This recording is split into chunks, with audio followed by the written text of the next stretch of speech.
মুখ্যমন্ত্ৰী ডক্টৰ হিমন্ত বিশ্ব শৰ্মাৰ নিযুক্তি প্ৰক্ৰিয়াক লৈ প্ৰশ্ন ধুবুৰীৰ সাংসদ ৰকিবুল হুছেইনৰ। প্ৰতি বছৰে ৫ লাখ লোকক নিযুক্তিৰ প্ৰতিশ্ৰুতি দিয়া মুখ্যমন্ত্ৰীগৰাকীয়ে প্ৰতিশ্ৰুতি পালন কৰিব নোৱাৰিলে বুলি কটাক্ষ সাংসদগৰাকীৰ। কেন্দ্ৰীয় চৰকাৰৰ ২ কোটি নিযুক্তিৰ প্ৰতিশ্ৰুতিক লৈও প্ৰশ্ন ৰকিবুল হুছেইনৰ। অৱসৰপ্ৰাপ্ত বিষয়াৰ চাকৰিৰ কাৰ্যকাল বঢ়াই দিয়াক লৈ মুখ্যমন্ত্ৰীক সমালোচনা ধুবুৰীৰ সাংসদগৰাকীৰ। নতুন নিযুক্তিৰ পৰিৱৰ্তে খালী ঠাই পূৰণ কৰাৰ ফলত চৰকাৰী কাৰ্যালয়ৰ একাংশ বিদ্যালয় অচল হৈ পৰা বুলিও মন্তব্য ৰকিবুল হুছেইনৰ। বিশ্ব শৰ্মাই প্ৰত্যেকতে লগাই আছে ১ লাখ কিমান আপোনাৰ নিযুক্তি দিলে।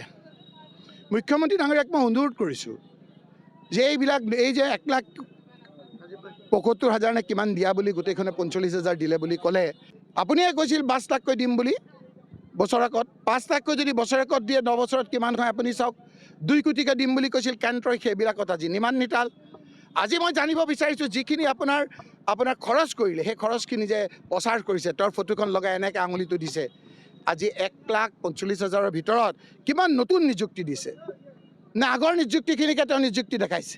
এইটো এটা গতানুগতিক প্ৰক্ৰিয়া যে কোনোবা যদি অফিচাৰ যদি ৰিটায়াৰ্ড হয়, অৱসৰ হয়, আকৌ তেওঁক নতুনকৈ অহাটো এটা অৱধাৰিত কথা। সেইটো নতুনকৈ নিযুক্তি নুবুজায়। নতুন নিযুক্তি কোনখিনি দিলে?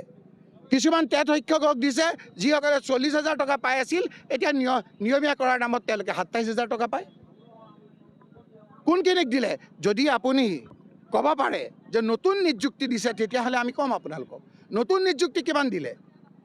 নে আপুনি খালী ঠাই ফুল কৰিছে, ফিল আপ দি গেপছ কৰিছে। আজি ফিল আপ দি গেপছ, এই খালী ঠাই পূৰ কৰি এই অফিচবিলাক নচলা হৈ গৈছে, স্কুলবিলাক নচলা হৈ গৈছে। আজি ১ বছৰ ২ বছৰ মানুহবিলাকে কোনো ধৰণৰ নিযুক্তি পোৱা নাই, অফিচবিলাক নচলা হৈ গৈছে।